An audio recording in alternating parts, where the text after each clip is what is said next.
Bonjour à tous et bienvenue sur Crypto Signal. Aujourd'hui, on va faire un point sur une potentiel gros événement de volatilité à venir. On va faire ce point grâce à une analyse bien entendu chartiste mais aussi on-chain, c'est-à-dire du Glassnode.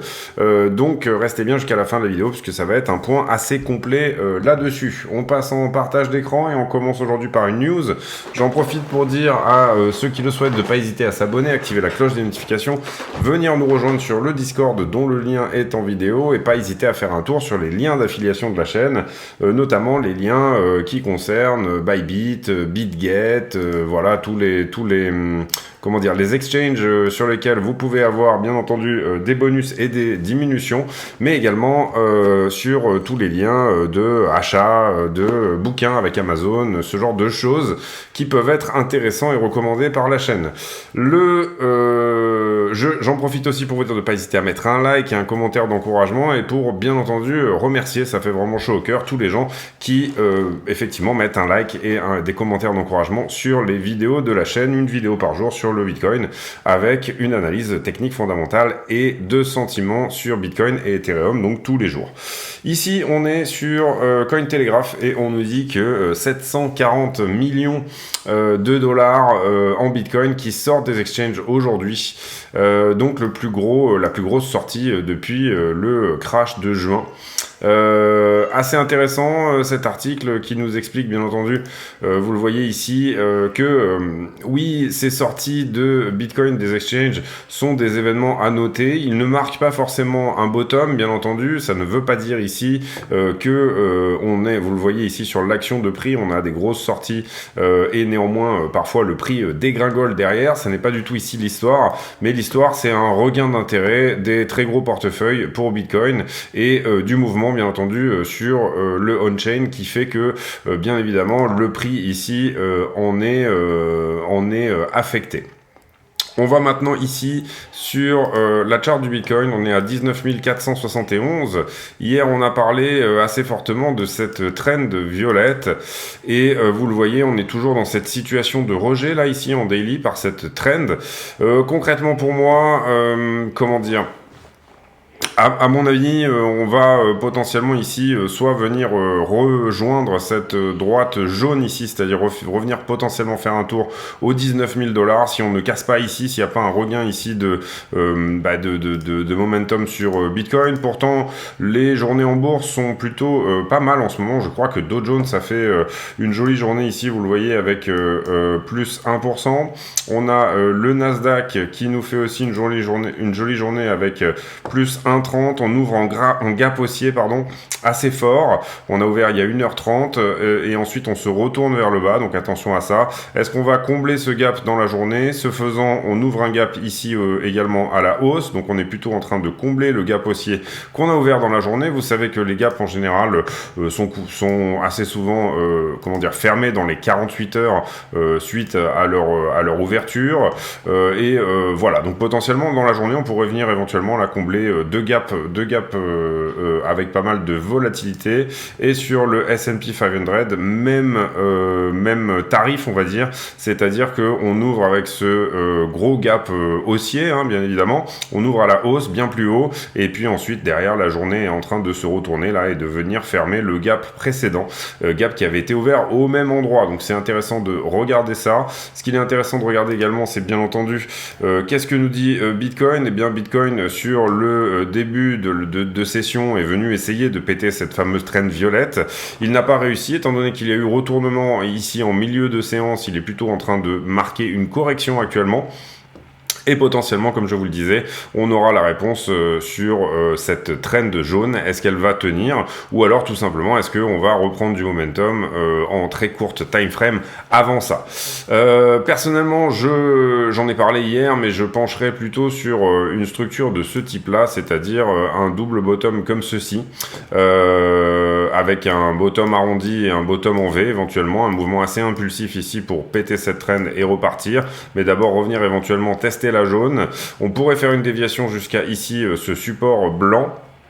Est-ce qu'on va perdre les plus bas et j'entends pour cela principalement ici ce plus bas à 18,2.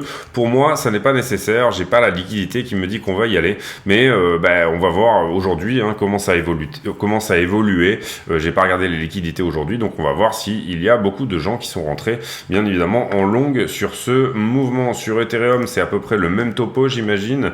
Voilà, on a très exactement la même structure. On est repoussé ici à la fois par ce support bleu ici, enfin cette résistance bleue, et on est repoussé également par cette trendline en vert pâle, on va dire, vert pastel.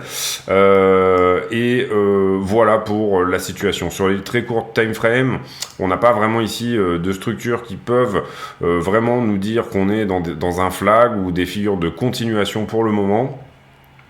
Et on a également, vous le voyez, ce mouvement très fort dans ce mouvement assez fort quand même qui peut nous dire que on est plutôt ici reparti pour tenir, je parle ici de ce plus bas là des 1265. Est-ce que c'est nécessairement ce qui va se passer? Bien évidemment on ne le sait pas, mais personnellement moi j'opterais ici plutôt dans le contexte actuel pour une légère correction avant nouvelle hausse et un double bottom, donc potentiellement autour des 19K.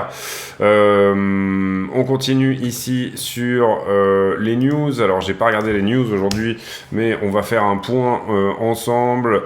Goldman Sachs qui augmente très fort sur les earnings. On a eu les earnings des banques qui commencent là actuellement. On a ici des news sur CoinDesk autour de FTX. Avec le Aptos qui commence apparemment très bien, qui a été plutôt bien mis sur le marché. Je vais pas parler de ça parce que je me suis pas forcément renseigné plus que ça là-dessus. Donc peut-être que je vous ferai Aptos qui est fortement basé sur le modèle Solana. Je vous ferai peut-être une information là-dessus demain, une fois que j'aurai pris les bonnes informations. Les États de l'Union européenne qui doivent être prêts à arrêter le mining de crypto. Donc attention, est-ce qu'il y aurait un ban de mining de crypto ici pour cet hiver? Vous savez que l'Europe a des problèmes, bien entendu, d'énergie. Donc est-ce que ça n'est pas ici en train de se mettre dans les tuyaux, cette histoire? Troisième chose ici, pas grand chose. Je regarde ici en Ethereum qui surperforme le Nasdaq. Pas grand chose là-dessus. Ensuite, on regarde sur The Block. Sur The Block, Do-Kwon qui refuse de donner sa localisation et qui dit que les charges contre lui sont motivées par des aspects politiques. Sur Bitcoin.com, pas grand chose à part des analyses techniques également.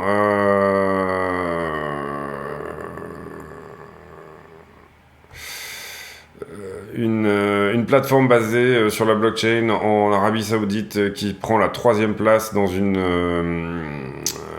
compétition de coding des femmes. Voilà, rien de bien impressionnant là-dessus. Le calendrier, on a fait déjà un point assez poussé hier, donc n'hésitez pas à aller voir la vidéo d'hier. On aura le GDP, donc le PIB la semaine prochaine, et globalement on n'a pas grand-chose en termes de news cette semaine. Le Dow Jones qui reste dans un mode rallye, c'est-à-dire rallye haussier. Voilà, pas grand-chose sur les news. On va aller faire le sentiment, ensuite on ira faire du Glassnode comme promis. Donc le sentiment, qu'est-ce qu'on a liquidé hier? On a liquidé 43 millions, assez peu d'open interest en ce moment. Vous le voyez, 10 millions sur Bitcoin et 10 millions sur Ethereum. Carnet d'ordre, on l'a fait hier, donc je suppose qu'il n'y a pas de changement énorme. Les options, on les a faites hier aussi. Et là, on est sur BTC face au dollar en perp. Donc, on va regarder les marchés en levier. Et sur les marchés en levier, Ce qu'on peut voir principalement, c'est qu'on a travaillé les niveaux d'hier. Vous le voyez, les niveaux que j'avais rajoutés hier ont déjà été bossés dans les deux sens. C'est-à-dire qu'on est venu chercher ce point ici de liquidité en short et on est venu chercher ces deux points de liquidité en longue. Donc c'est intéressant. Comment on s'est positionné et basé sur toute cette montée-là. Vous voyez le nombre de contrats en circulation, donc l'open interest qui augmente. Le funding est également à l'augmentation. Donc on s'est principalement basé sur un point de longue qui devrait être par ici. Donc ce mouvement a aussi pour volonté d'aller chercher les stops de ces gens-là qui s'étaient garés en levier sous ce point-là. Je vois deux épisodes de short sur ce mouvement. J'en vois un qui devrait avoir lieu à peu près par ici. Donc on va considérer qu'il a été liquidé par ce point-là. Et puis j'en vois un qui a été fait également par ici. Donc on va considérer qu'il a été liquidé aussi. Donc là, globalement, ce mouvement, un petit peu de range en extension, a permis de nettoyer les liquidités un petit peu dans les deux sens de tout ce qui s'était mis en place hier. On ne rajoute rien, on reste là-dessus. On va aller faire un tour sur Ethereum dans le même style. Dans le même style, bah, vous voyez que c'est plus ou moins exactement ce qui s'est passé aussi sur Ethereum. En tout cas, là, on est en train de travailler ce côté-là du mouvement. Est-ce que ce côté-là a été pris ? Pour le moment, non. Donc on va le garder. Bon, à tenter qu'on était vraiment pile poil. Oui, si, non, on peut considérer que ce mouvement-là a été pris. Et celui-ci, bon, c'est une question de seconde, donc on va l'enlever également. Sur quoi on s'est posé sur Ethereum? On s'est posé sur du long à partir de là. Ensuite, ici, on a eu du short. Le mouvement a été pris également. Ici, au niveau du funding, on reprend du long. Vous voyez que le niveau a été pris aussi.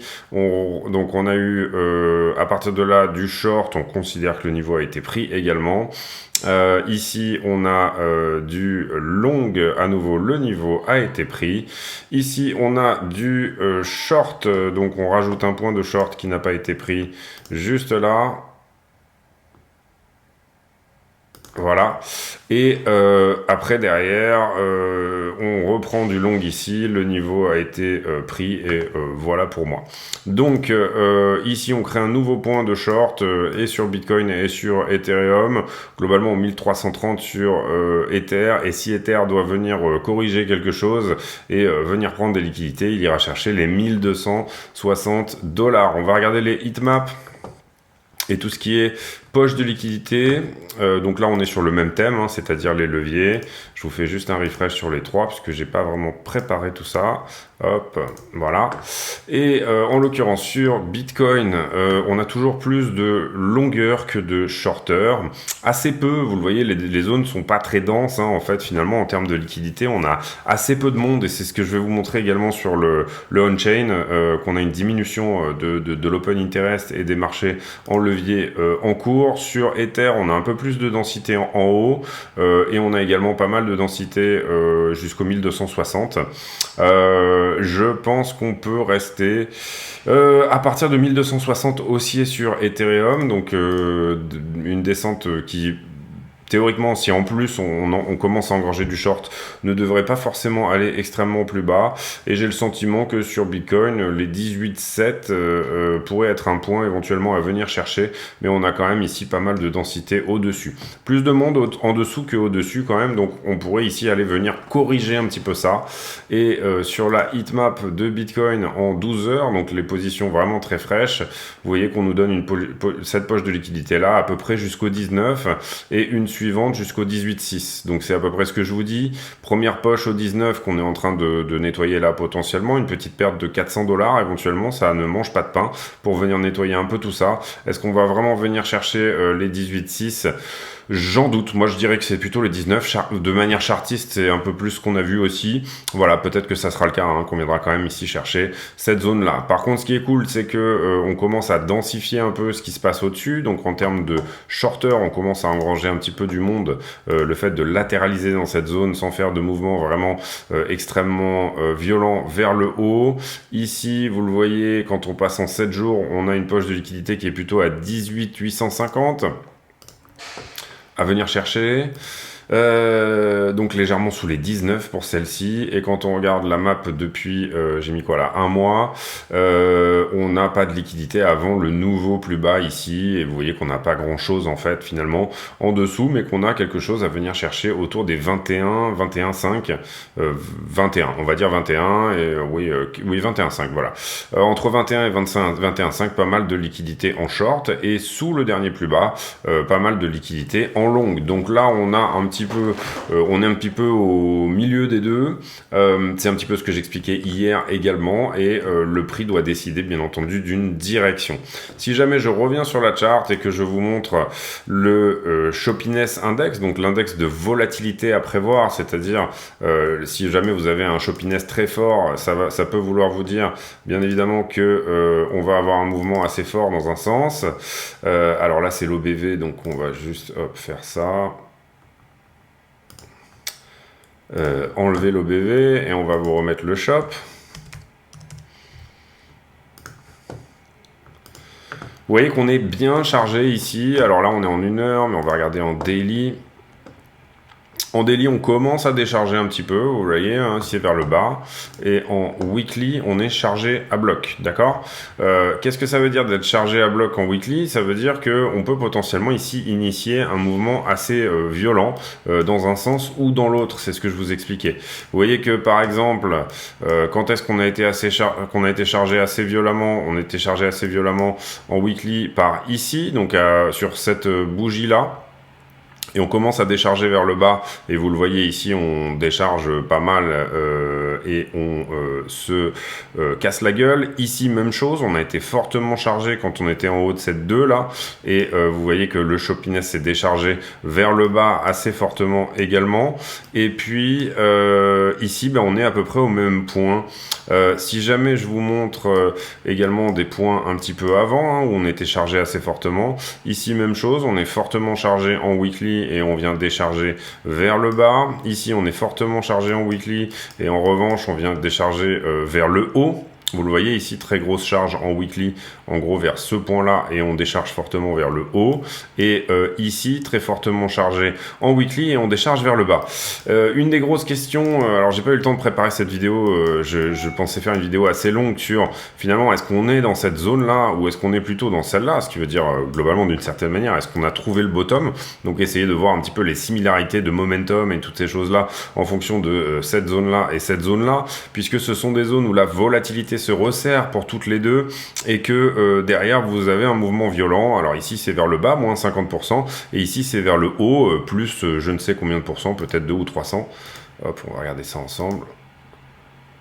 Plus 342%. Donc la question ici est de savoir, est-ce qu'on se trouve plutôt dans cette zone ou est-ce qu'on se trouve plutôt dans celle-là? C'est-à-dire, est-ce qu'on est en bas d'un biseau qui nous a donné ça, et ça finalement c'était le crash Celsius, Luna, etc. Est-ce qu'on a déjà eu cette phase de capitulation totale avant de construire un vrai bottom? Ou alors tout simplement, est-ce qu'on est plutôt dans cette phase où le prix se contracte, il cherche une direction et la direction est baissière? Pour le moment, je vous laisse répondre à cette question tout seul. Moi j'ai mon avis sur la question.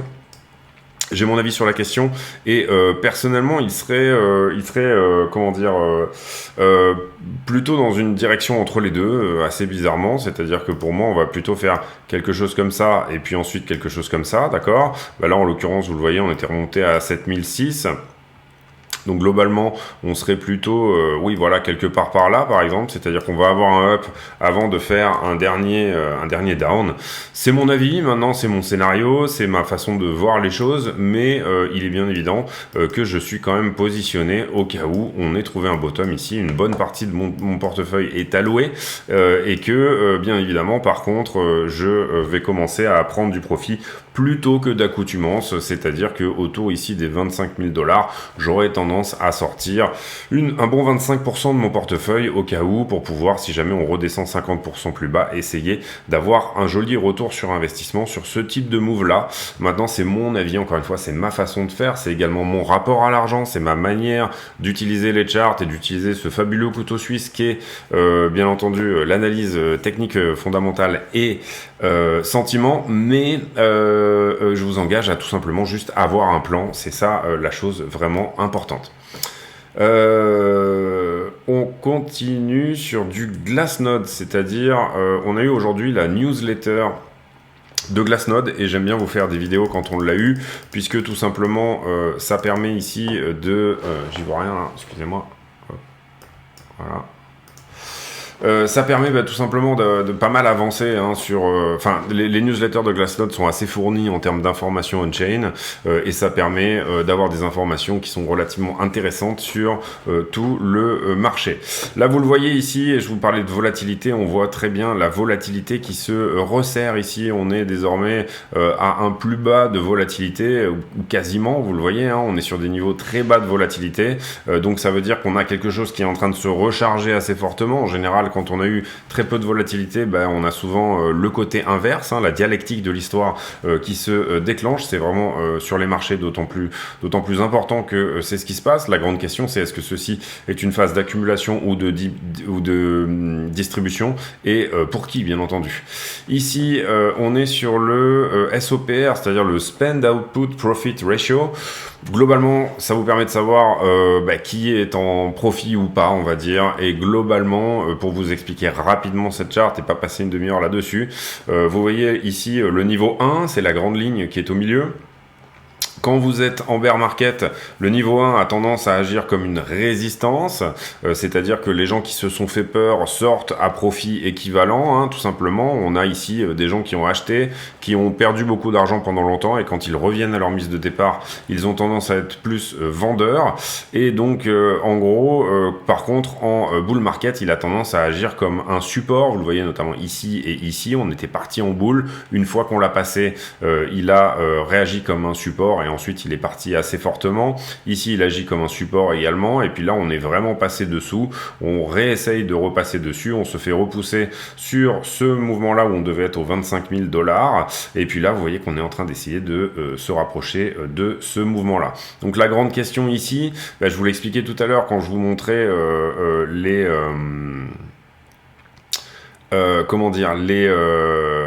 est-ce qu'on est finalement fin 2018 ou est-ce qu'on est début 2019 globalement, hein, c'est ça l'idée. Voilà, est-ce qu'on est courant premier semestre 2019 ou deuxième semestre 2018, c'est-à-dire est-ce qu'on va se prendre un moins 50% encore dans les dents, ou bien est-ce que on est plutôt dans cette zone-là. Et vous voyez que ici, il y avait déjà eu un premier spring ici, hein, un premier ressort qui s'était mis en place, et puis ensuite là on pensait vraiment en sortir. Ici on se fait repousser sur un deuxième ou troisième test par le SOPR de 1, et puis derrière on dégringole complètement. Et ici à l'inverse, vous voyez qu'on revient le tester une fois, on se fait rejeter une première fois, et puis après là on repasse assez facilement en bull market. Concrètement, quand on regarde ici les similitudes au niveau du SOPR, vous voyez qu'on est plutôt positionné dans ces zones-là. On n'est pas juste après un énorme spring. Vous voyez qu'on a eu plutôt cette période de volatilité là assez importante. Néanmoins, on peut voir des similitudes aussi avec ce spring-là, et ensuite petit à petit, on revient jouer vers le 1. Donc voilà, pas vraiment de réponse ici de ce côté-là, si ce n'est que quand on aura repassé le 1 et franchement repassé et retesté le 1 comme un support sur le SOPR, il s'avérera bien entendu qu'on sera en tendance haussière. Si vous aviez attendu ça à ce niveau-là, vous comprenez que vous seriez rentré déjà quasiment à la moitié, voire plus du mouvement. Donc vous auriez perdu 150%, peut-être la rançon de la prudence. Donc ça, bien évidemment, encore une fois, ça dépend des profils. Ici on est sur la même donnée mais pour les short term holders, c'est-à-dire les holders de Bitcoin de moins de 5 mois, et en l'occurrence vous voyez qu'on y voit aussi un côté encore plus intéressant, puisque là pour le coup le 1 réagit encore plus comme une résistance et profit, puisque les short term holders, globalement les long term holders vont pouvoir regarder leur capital fondre de 50% et ne rien faire. Ce sont des gens qui sont, on s'est rendu compte chez Glassnode qu'à partir de 5 mois de détention, les comportements étaient complètement différents. Donc c'est pour ça qu'on a fait ces deux catégories, tout simplement, de short term holders d'un côté et de long term holders de l'autre. Et là vous voyez que ça fait maintenant un petit moment qu'on se fait rejeter ici par le 1 du côté des short term holders. Dernier rejet, il a été fait juste avant le CPI, je crois, ou c'était peut-être juste avant la Fed là ici. Vous voyez que ici on a eu déjà pas mal de rejets tout simplement par le 1. La question étant, encore une fois ici aussi, est-ce que finalement ça c'est un premier spring? Est-ce que ça c'était le vrai all-time high? Bon, je sais qu'on est allé plus haut après, mais en termes de sentiments, on a suffisamment ici travaillé cette histoire pour comprendre que la vraie fin du bull run pour moi elle se trouve ici. Donc est-ce qu'on a déjà eu ce premier spring? Ensuite on a retravaillé la ligne, etc. Plus ou moins comme ce qu'on verrait sur les mouvements en 2019. C'est-à-dire que là, actuellement, on aurait eu ce deuxième spring plus petit et on serait déjà en train de potentiellement construire un redépart à partir de cette base des 17,6, ou bien est-ce que on doit s'attendre ici à, encore une fois, une baisse de moins 50%. On regarde la même chose ici et globalement, c'est à peu près la même chose. Ça n'a pas vraiment d'intérêt de regarder cette charte ici. Ici, on regarde la même chose, mais du côté des long-term holders, c'est-à-dire ceux qui ont leur Bitcoin depuis plus de 5 mois. Vous voyez que la logique est différente. Le 1 réagit beaucoup moins, en tout cas, comme une résistance, encore qu'on a ici quelques touches qui permettent éventuellement de le dire, mais vous voyez qu'en général, on dépasse assez facilement, etc. Et en l'occurrence, ici, vous le voyez que par contre, du coup, chez les long-term holders, on voit très fortement ici, bien entendu, leur profitabilité se déprécier, et ce, directement à partir ce que j'appellerais le premier ATH, c'est-à-dire celui de avril 2021. Et là, vous le voyez ici, on a cette trend baissière. Bien entendu, du côté des LTH, donc Long Term Holders, on aura aussi une info dès qu'on repassera le 1 et qu'on sera bien au-dessus du 1 pendant un certain temps, comme quoi on est en bull market. Ici, on regarde les options et la volatilité des options, et vous avez vu, ça fait plusieurs semaines qu'on regarde le prix et finalement on regarde les options et on se dit le max pain price est à peu près toujours au prix actuel, donc les options ont une volatilité induite qui est très faible. On joue très peu de put très haut et très peu de calls très bas, comme c'était plutôt le cas ici, vous le voyez par le passé, en tout cas avant bien entendu encore une fois là on est sur le premier ATH. Et en l'occurrence, vous voyez qu'ici, il y a une volatilité induite. Bon, hormis sur le crash, qui celui-là devrait être le crash Celsius, et ici le crash Luna, il y a une volatilité induite qui est très faible. Et ça voudrait dire plutôt que le marché est en train de prendre des leçons, et il est en train également d'avoir un petit peu plus peur et d'avoir un comportement un peu plus rationnel, beaucoup moins de FOMO sur le temps actuel. Même chose sur les volumes en termes de futurs. Vous le voyez ici, on est à peu près au niveau équivalent à décembre 2020. Là où on avait eu des très gros pics de volume en futur avant, encore une fois, le premier ATH, on est depuis ici dans cette espèce de trend de diminution, encore une fois, hormis suite aux deux événements, Crash Luna et Crash Celsius. Beaucoup moins de volume sur les futurs. Ici, on regarde l'open interest sur les futurs, donc les options, et on le regarde en Bitcoin. Ça, c'est important de le comprendre. C'est pour ça qu'on est sur des all-time high ici et qu'on a une trend qui est très forte. Et vous voyez ici que en Bitcoin, dénominalisé, le dénominateur étant le Bitcoin, on est sur des ATH d'open interest sur les futurs. Maintenant, si on va voir qu'est-ce qui est, fait, et alors c'est pareil également, vous le voyez ici, on est sur des niveaux level de ratio de leverage, de levier estimé, qui sont également en très forte hausse. Ça peut signifier également non pas une FOMO sur les leviers, c'est-à-dire pas des gens qui appuient sur le x10, x30, x50 comme des benets, mais plutôt des traders qui se hedge. Au sens où vous allez prendre une toute petite portion de votre capital et vous allez la mettre en levier x50, c'est à ça que servent théoriquement les gros leviers, mais ça voudrait pouvoir ici potentiellement plutôt dire qu'on est sur des traders qui sont plus professionnels. On peut le voir également ici, cette rationalisation du marché et cette espèce de peur et de cette espèce de potentiel juste volonté de se hedger sur comment les gens mettaient des leviers. Avant le premier ATH, vous le voyez, on était beaucoup leveragé en crypto, c'est-à-dire en Bitcoin. Et depuis tout simplement la remontée ici, on est plutôt sur des leviers qui se font en cash, c'est-à-dire en USD. Et vous voyez que la tendance majeure, elle est ici de prendre des leviers, mais USD margin, c'est-à-dire pas du tout BTC margin. Donc vos margin calls vous font perdre de l'USD, donc du fiat, donc une monnaie qui est plus stable, mais pas du BTC. En l'occurrence ici, il faut comprendre également que c'est un comportement qui est beaucoup plus rationnel et beaucoup plus sain. Et que la volatilité, la volatilité induite est déjà un petit peu plus améliorée. On le voit ici également sur cette idée que, comment expliquer ça, les gens qui sont sur Bitcoin sont de plus en plus pros. Voilà, c'est comme ça qu'il faut le voir, et que on a beaucoup moins ici de prise de risque. Voilà.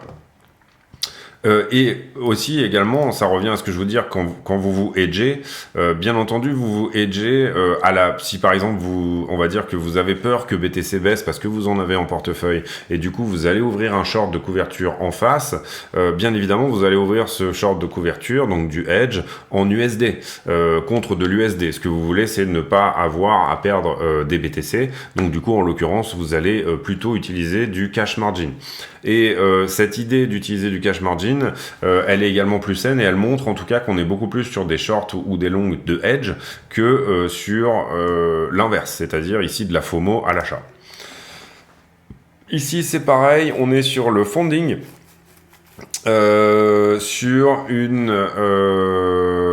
une base roulante de 3 mois, une base, je sais plus comment ça se dit en français. Vous voyez ici qu'on était sur des niveaux de funding complètement délirants. Vous voyez également ici qu'on a eu des niveaux de funding. Et là, vous voyez qu'en ce moment, on a vraiment ce côté un peu neutre, c'est-à-dire à la fois du short et du long, mais également, tout ça rentre de manière assez neutre. Il n'y a pas de mouvement tendanciel assez fort.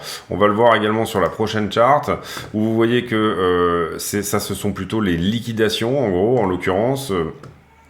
Et vous voyez que les liquidations sont en ce moment à des niveaux très faibles, là où on a eu des très forts épisodes de liquidation, bien entendu, par le passé. Vous le voyez ici, tous ces niveaux. Alors, il faut savoir que ici, l'open interest, il est matérialisé par...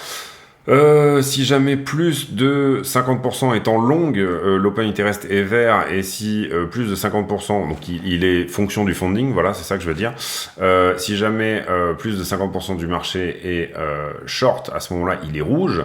Et vous voyez par contre qu'on voit très peu d'open interest, donc très peu de long, assez peu de long. On a eu un gros épisode de short ici, hein, plus ou moins, vous le voyez, une bande rouge assez conséquente, donc sur le niveau des 17,6. Où là ça a shorté assez fortement, ce qui a expliqué cette tendance haussière derrière. Un niveau assez fort aussi au niveau des shorts, au niveau des 50, on devait être autour de 40 000 dollars, là, quelque chose comme ça. Oui, voilà, légèrement en dessous de 40 000 dollars. Et on avait fait ce up autour des 48, 49. Ici, vous voyez qu'on a un niveau de short qui n'a pas été pris, là. Vous voyez ce niveau-là, où finalement, là, on a pas mal de liquidités en short. Et puis, voilà, ça c'est pour vous montrer également que le funding se calme. Le funding se calme assez fortement. Pour le moment, pas de gros épisodes de short, hein, en tout cas. On les avait eu ici. Est-ce qu'on a suffisamment nettoyé ici pour aller venir chercher tous les leviers en cours? Ben non, vous le voyez que sur le levier moyen, il est à peu près de x3. Vous l'avez vu sur la charte tout à l'heure où on était à 0,30. Donc du coup, venir tous vraiment les chercher, ça voudrait dire aller chercher 30% au-dessus du prix. Je sais pas si on l'a fait, là on va regarder ça après tout à l'heure pour vérifier ça. Ici, la volatilité réalisée sur une semaine, ça correspond à peu près à la toute première charte que je vous montrais sur la traîne.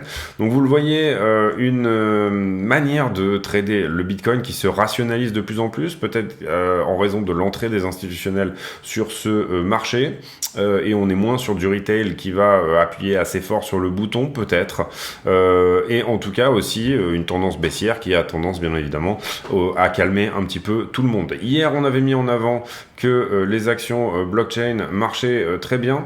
On avait un Mara qui avait pris plus 14 ou 15%.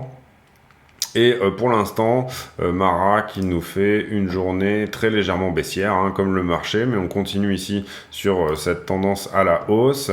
Même chose pour Coinbase, on est en tendance haussière, mais Coinbase est ici en train de latéraliser. Bon, c'est globalement un peu la même chose pour à peu près toute la blockchain, à part Riot qui nous fait plutôt un triangle de compression, mais globalement c'est à peu près la même chose ici pour tout le monde.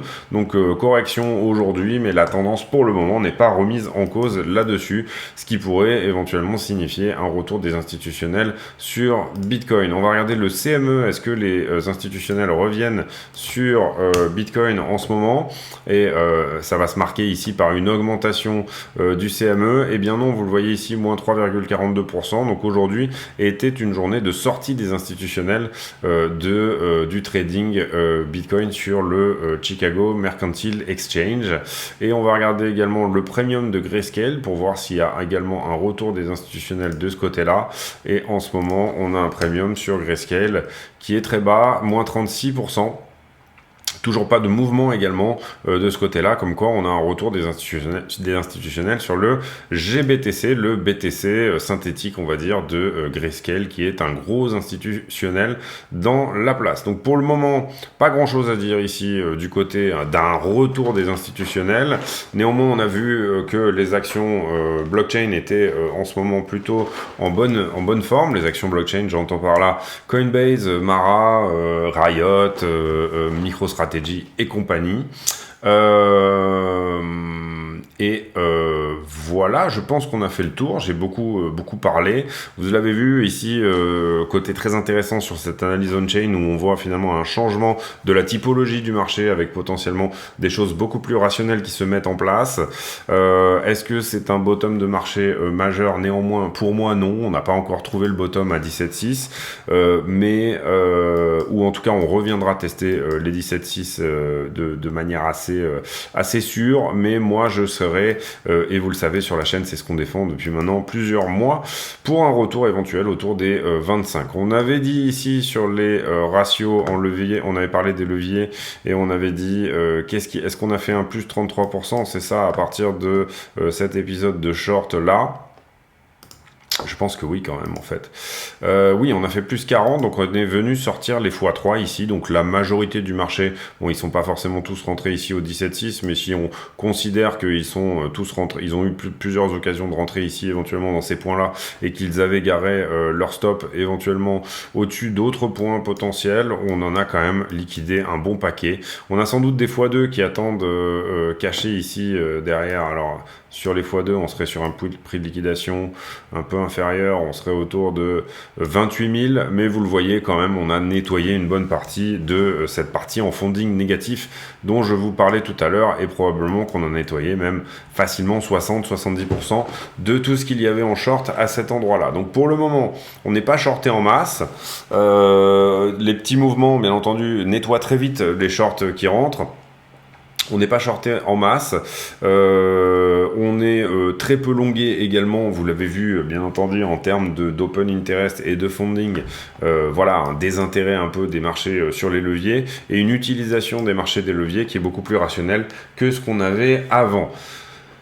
Voilà, c'est tout pour moi aujourd'hui. J'espère que cette vidéo n'était pas trop longue pour vous et qu'elle vous a intéressé, et ce jusqu'à la fin. Si vous êtes encore là, c'est que peut-être que c'est le cas. N'hésitez pas à vous abonner si jamais c'est pas déjà fait, à venir nous rejoindre sur le Discord dont le lien est en description de la vidéo. Éventuellement mettre un like et un commentaire d'encouragement pour pousser la chaîne vers le haut.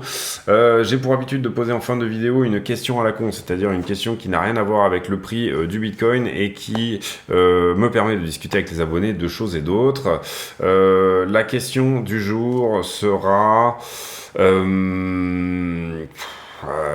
ai fait beaucoup. La question du jour, elle sera sur les... Tiens, on va parler de collection encore.